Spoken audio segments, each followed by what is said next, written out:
Dimanche 17 décembre 2017, mesdames, messieurs, bonsoir et bienvenue à cette édition dominicale sur la télévision Labari.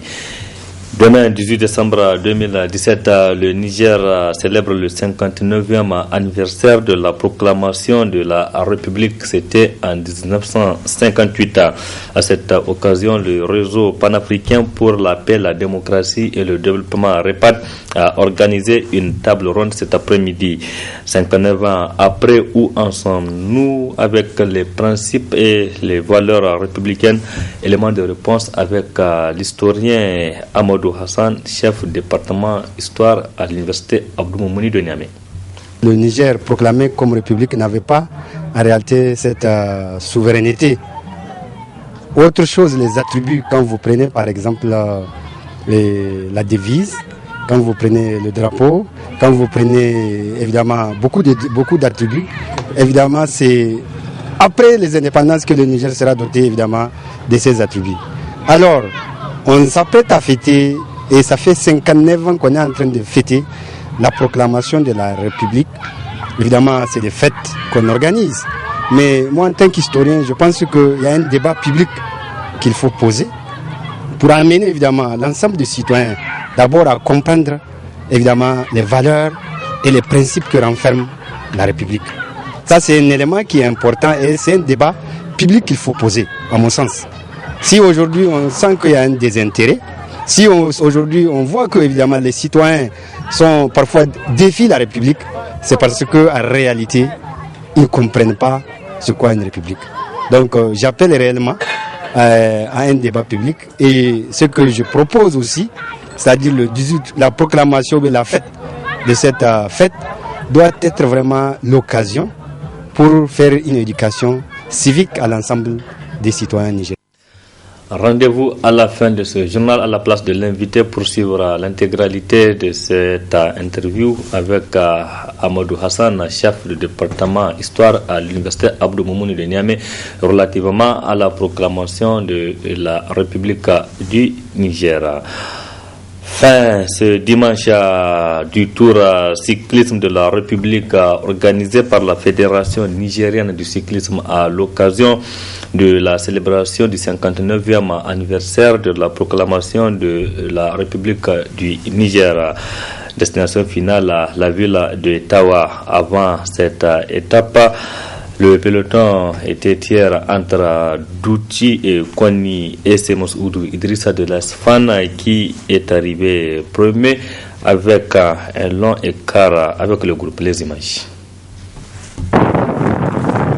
Massaoudou Idrissa de l'ASFAN crée la surprise contre toute attente en remportant la troisième étape de ce tour cycliste de la République d'Ouchi-Koni, longue de 147 km. Cette étape est la plus longue mais aussi la plus difficile du fait de l'impraticabilité de la route. Le petit frère du vainqueur des deux premières étapes a su résister à plusieurs montées avant de creuser seul l'écart pour finalement s'imposer devant le peloton poursuivant composé de 11 coureurs. Mustapha Oumarou de l'AS Police se classe 3e et remporte le maillot de la Direction Générale des Impôts en 5 heures 18 minutes 52 secondes. Ali Idrissa 2e, maillot Niger-Les SA en 5 heures 18 minutes 50 secondes. Et Massoudou Idrissa, qui a fait une creusée solitaire de plus de 5 km, remporte le maillot leader d'Hertel en 5 heures 7 minutes 20 secondes. J'ai pu réaliser parce qu'ils ont tenté de sprinter, de monter, ils ont arrêté. Moi, j'ai pu m'échapper, ils ne m'ont pas suivi jusqu'à l'arrivée. J'ai seulement vu qu'ils ne pouvaient pas échapper. Moi, j'ai tenté ma chance et puis voilà.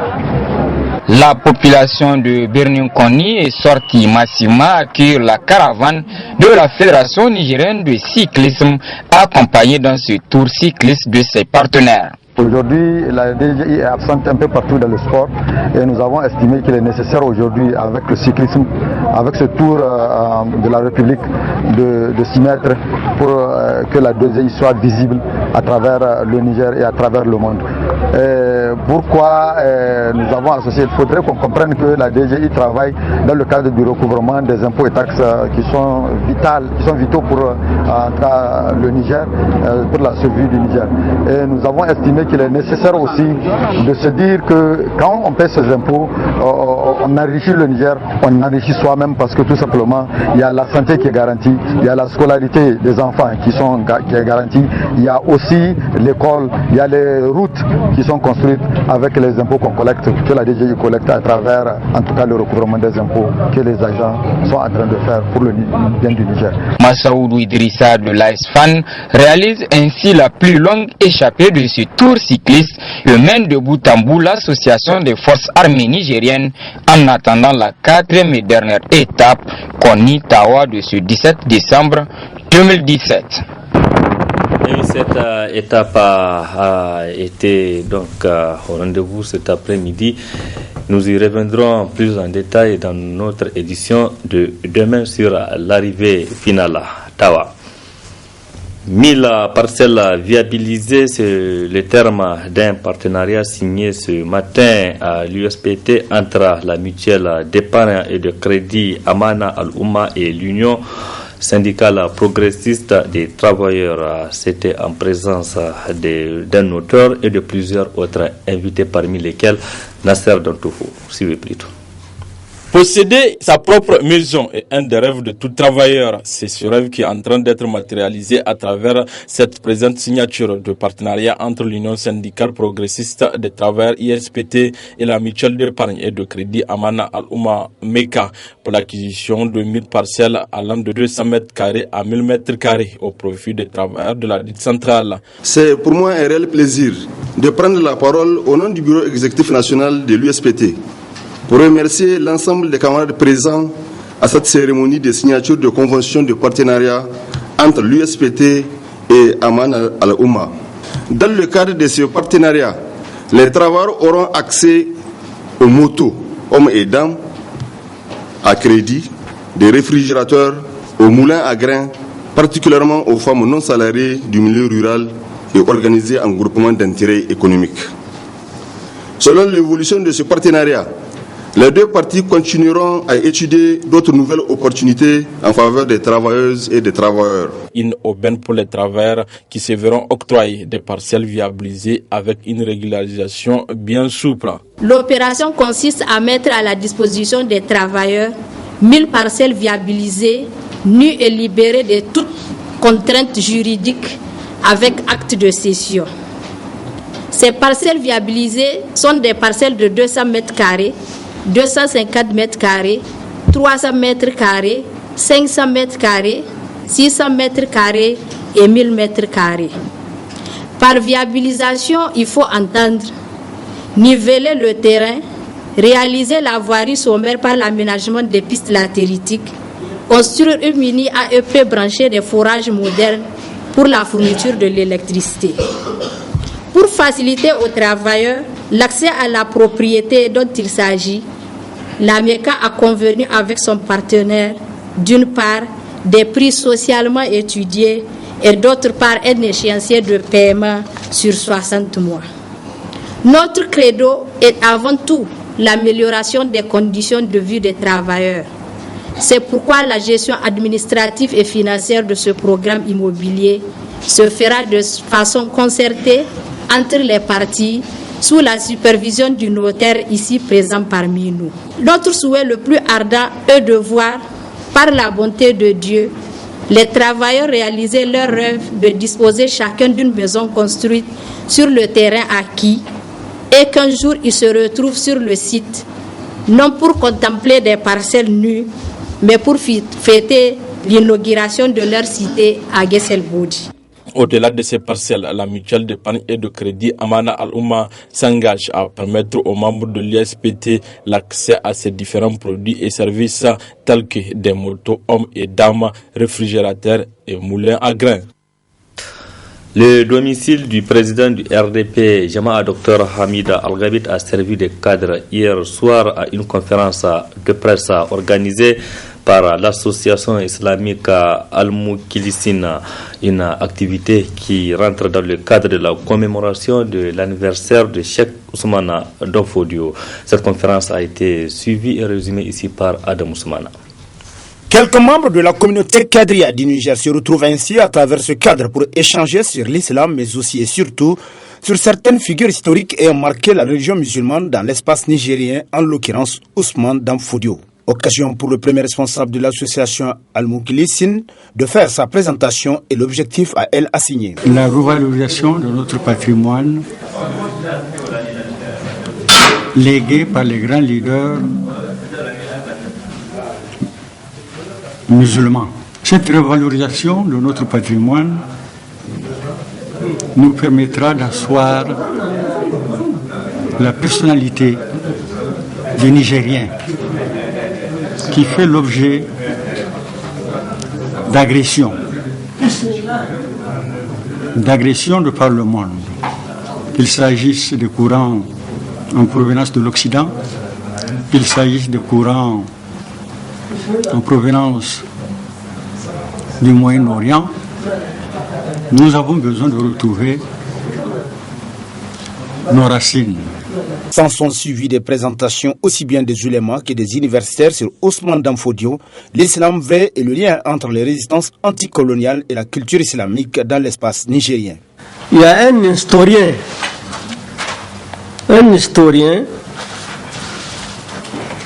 qui a défini, qui a dit que Danfodio se bat pour la diffusion de l'islam vrai. Ce cheikh-là, il a fait tout ce qu'un musulman peut faire. Maintenant, c'est pour ça que beaucoup de gens croient que c'est un Mali.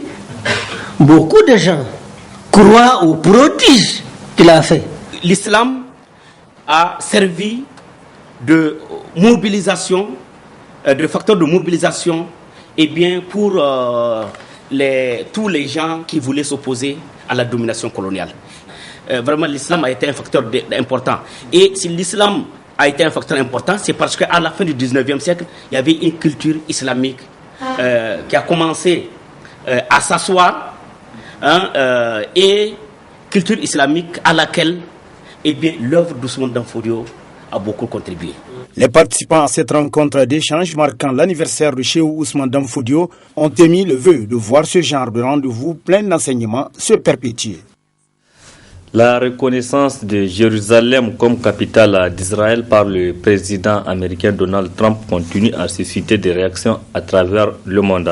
Ici au Niger, ce sont les associations islamiques regroupées au sein d'une fédération pour la cohésion, la paix et le développement qui ont réagi à travers une déclaration dans laquelle elles ont dénoncé cette décision. Précision Ismaël Moumouni, Sadoudoumi. Jérusalem comme capitale d'Israël, c'est le choix du président américain. Une décision à laquelle tous les musulmans du monde entier marquent leur indignation. Pareil aussi au Niger, à travers la Fédération des associations islamiques pour la cohésion, la paix et le développement FECAD, qui fustige cette position de Donald Trump qui veut priver les musulmans d'un lieu de culte de grande envergure. Il y a 3 mosquées que nous connaissons en islam, qui ont été connues par Allah subhanahu wa ta'ala. D'abord, il y a la mosquée donc, que vous connaissez, la Kaaba. Il y a la mosquée du prophète sallallahu alayhi wa sallam et cette mosquée de Jérusalem qu'il faut visiter. Les 3 endroits importants pour l'islam. Des lieux de culte importants, sacrés. Donc à partir du moment où vous piétinez le sacré, vous savez ce qui va se passer après. Déjà, le problème n'est pas réglé entre Israéliens et Arabes. La Palestine est connue. C'est un problème qui date de 46-47. Il y avait un peuple qui était là, c'est la Palestine. On a amené les Israéliens pour leur trouver un territoire. Est-ce que vous suivez? Donc à partir du moment où on dit les vrais propriétaires ne sont pas les propriétaires, il y a problème, avouons-le. Donc vraiment nous sommes là-dessus et nous sommes en train de prier, nous l'avons dit, et il faut restituer aux ayants droit ce qu'ils ont droit, et que nous avons dit ce que nous avons dit à Trump, c'est que tous les présidents américains qui se sont succédés, personne ne s'est prononcé par rapport à cette affaire brûlante. La FECAD invite tous les musulmans à multiplier leurs prières et invocations afin que cette décision du président américain soit mise aux oubliettes. Nous allons prier, nous allons faire des invocations, nous allons demander à Allah subhanahu wa ta'ala de ne pas accepter. Et nous sommes sûrs que nous réussirons. Ça c'est clair. Et nous lançons le message à tous les musulmans du monde, à tous les musulmans, pas même du Niger, à tous les musulmans du monde, de ne pas accepter, de tenir le coup, de refuser, parce que c'est un projet funeste. Cette ambition de Donald Trump va non seulement aggraver la situation entre Israël et le peuple palestinien, déjà meurtri, mais au-delà, tous les musulmans, car la mosquée Aqsa al-Sharif, située en Jérusalem, est un patrimoine de la Oumma islamique. La Miss UEPTN est connue de plusieurs nuits. Il s'agit de Mariam Abdou Saleh de l'école Decadra. L'initiative émane de l'Union des élèves et étudiants des instituts et écoles professionnelles et techniques du Niger, UEPTN, qui a organisé une soirée culturelle à l'Académie des arts martiaux. Le résumé de cette soirée avec Abdulrazak Léo et Nasser Seydou. La salle était archi-comble pour cette édition de Miss UEPTN. Elles étaient plus d'une vingtaine à représenter chacune son école ou institut, une initiative qui a fait l'unanimité. À travers cette activité dédiée à l'élection Miss UEPTN 2017, premièrement, je tiens d'abord à féliciter le comité d'organisation de cette activité et au-delà, la section UEPTN pour cet exploit, parce qu'il est clair que cette activité a été une réussite pour tous. Nous avons travaillé d'arrache-pied pendant un mois en organisant des réunions périodiques avec les affaires culturelles et en se rendant tour à tour aux émissions d'animation culturelle de Mata, Fanflex et Dondi. Le tout couronné avec les spots vidéo de classe mondiale pour véhiculer le message au-delà de nos camarades, mais plutôt à toute la population nigérienne. Après de longues heures d'attente, c'est finalement l'école des cadres et sa Miss Myriam Abdou Saleh qui remporte la couronne. J'ai toujours défilé depuis que j'avais 16 ans, donc je suis un peu habituée, mais il y a aussi le stress et la peur. J'aimerais, plus tard, devenir un mannequin international et mondialement connu, et après j'aimerais devenir une businesswoman. L'organisation a été tout à fait parfaite. Je suis un participant, mon école a participé à ESCOM. Je suis fier de cette activité parce que vraiment, moi je suis ancien cadre de l'UEPTN, mais je n'ai jamais vu un tel rassemblement. Vraiment, l'UEPTN a fourni un effort, elle est à féliciter. Et je félicite aussi la Miss. C'est vraiment un choix mérité parce que c'est les experts qui ont fait le travail. Donc pas la peine d'aller faire ne serait-ce que des commentaires. Moi je pense que vraiment on doit apprécier et on doit accepter la décision du jury. Elle a vraiment mérité ça. Elle est belle, elle marche bien, elle était bien habillée et tout ça. Elle parle très bien. Ce choix n'a pas été facile.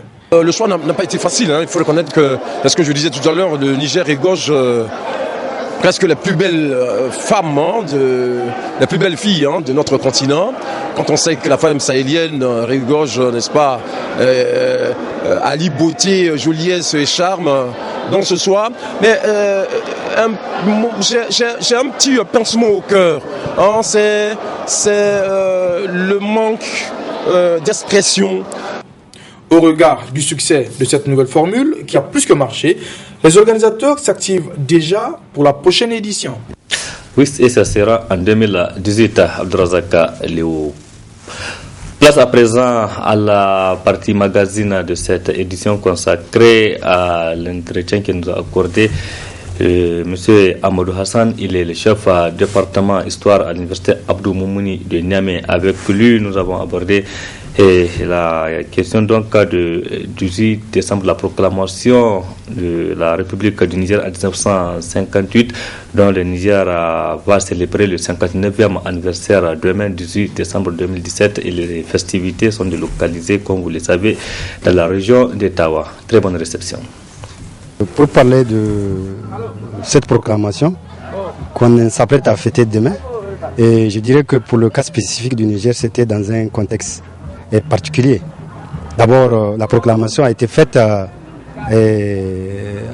l'intérieur évidemment de la communauté ça veut dire que, évidemment, le Niger proclamé comme république n'avait pas en réalité cette souveraineté. Autre chose, les attributs, quand vous prenez par exemple la devise, quand vous prenez le drapeau, quand vous prenez évidemment beaucoup d'attributs, évidemment c'est après les indépendances que le Niger sera doté évidemment de ces attributs. Alors, on s'apprête à fêter, et ça fait 59 ans qu'on est en train de fêter la proclamation de la République. Évidemment, c'est des fêtes qu'on organise. Mais moi, en tant qu'historien, je pense qu'il y a un débat public qu'il faut poser pour amener évidemment l'ensemble des citoyens d'abord à comprendre évidemment les valeurs et les principes que renferme la République. Ça, c'est un élément qui est important et c'est un débat public qu'il faut poser, à mon sens. Si aujourd'hui on sent qu'il y a un désintérêt, si aujourd'hui on voit que évidemment les citoyens sont parfois défient la République, c'est parce qu'en réalité, ils ne comprennent pas ce qu'est une République. Donc j'appelle réellement à un débat public et ce que je propose aussi, c'est-à-dire la proclamation de la fête de cette fête doit être vraiment l'occasion pour faire une éducation civique à l'ensemble des citoyens nigériens. Alors, la responsabilité, c'est au niveau d'abord du gouvernant. Parce que dans une république, forcément, il y a des gouvernants et des gouvernés. Alors, et la responsabilité, même si les citoyens, chaque citoyen quand même a une responsabilité en tant que citoyen, chacun a des droits et des devoirs. Alors, mais pour que tout cela puisse bien marcher, c'est au gouvernement de canaliser les choses. Quand j'ai dit qu'il faut que le moment soit opportun pour que l'éducation civique puisse être à la portée de tous les Nigériens, ça c'est au gouvernement bien entendu, je pense. Je ne suis pas contre évidemment les festivités, c'est-à-dire tout ce qui s'est fait culturellement, c'est bien. Et par rapport même aux attributs de la République, c'est ce qu'on ne voit pas. Il y a beaucoup d'éléments qui ne reflètent pas la culture nigérienne. Et c'est pourquoi j'ai appelé évidemment à un débat public. Les valeurs républicaines, les gens ne les connaissent pas. Alors, quelque chose que vous ne connaissez pas, vous ne pouvez pas évidemment vous battre pour cette chose. Il y a peut-être un peu de gens qui connaissent évidemment les vraies valeurs. Pour certains, quand on dit le 10 décembre, c'est juste la fête. Alors que c'est une date repère qui est vraiment importante du moins pour tous les Nigériens. Cette fête, ce n'est pas comme les autres fêtes. Et injecter de l'argent, je ne dirais pas que c'est mauvais. Ça dépend de comment on injecte l'argent. C'est-à-dire si on met de l'argent pour construire les infrastructures, ce n'est pas une mauvaise chose en soi. Mais si il faut investir juste pour le folklore, là vraiment je ne suis pas d'avis. Surtout que le pays, on doit construire le pays. Et moi, à mon sens, c'est ce que je dis, je vais revenir là-dessus. Il faut qu'on arrive à inclure évidemment dans ces festivités, évidemment une éducation citoyenne pour aider les citoyens à comprendre évidemment les valeurs même et les principes de cette République. L'Afrique est ce qu'elle est. On parle chaque fois, on dit qu'il y a tel problème, tel autre, mais les solutions, on ne les cherche pas. Alors, par rapport à cet élément, la corruption, et je pense qu'au niveau de la 7e République, ils sont en train d'initier ce qu'ils ont appelé la renaissance culturelle. Alors, dans cette renaissance culturelle, je pense, moi, c'est mon avis, c'est-à-dire elle doit se faire par le haut. Et quand je dis par le haut, comme vous voyez comment on s'amuse évidemment avec l'argent du peuple, je me dis ceux qui sont évidemment parmi les gouvernants, qui amènent les véhicules de l'administration au marché, qui partent avec les véhicules de l'administration au niveau des bars, tout ça c'est des éléments. Donc la renaissance culturelle c'est une bonne chose, mais il faudrait que ceux qui sont là-haut, qu'ils comprennent que ça doit commencer par le niveau. Il faut commencer par réduire d'abord le train de vie de l'État. Alors quand ils vont faire cela, je pense que la population pourra comprendre. Mais une population ne peut pas comprendre du moment où, évidemment, ceux qui ont en charge, évidemment, la gestion de l'État, ils gèrent cet État comme ils veulent, comme bon leur semble. Alors, le peuple est en train d'observer, et c'est ça les frustrations qui font qu'aujourd'hui, on a tel problème par-ci, tel problème par-là. Donc, la renaissance culturelle, c'est une très bonne chose, mais il faudrait qu'on revoie, évidemment, la façon de gouverner. Et je pense que c'est surtout les gouvernants qui doivent revoir leur façon. Si j'ai un message à lancer à l'endroit de la jeunesse, et je vais leur dire simplement de ne pas désarmer, de prendre courage Et ensemble, nous pourrons évidemment construire cet État. L'État du Niger nous appartient tous. Et ceux qui sont en train de le gouverner, ils l'ont trouvé. Et je pense qu'ils vont le laisser à la génération à venir. Donc la génération ne doit pas vraiment se laisser distraire.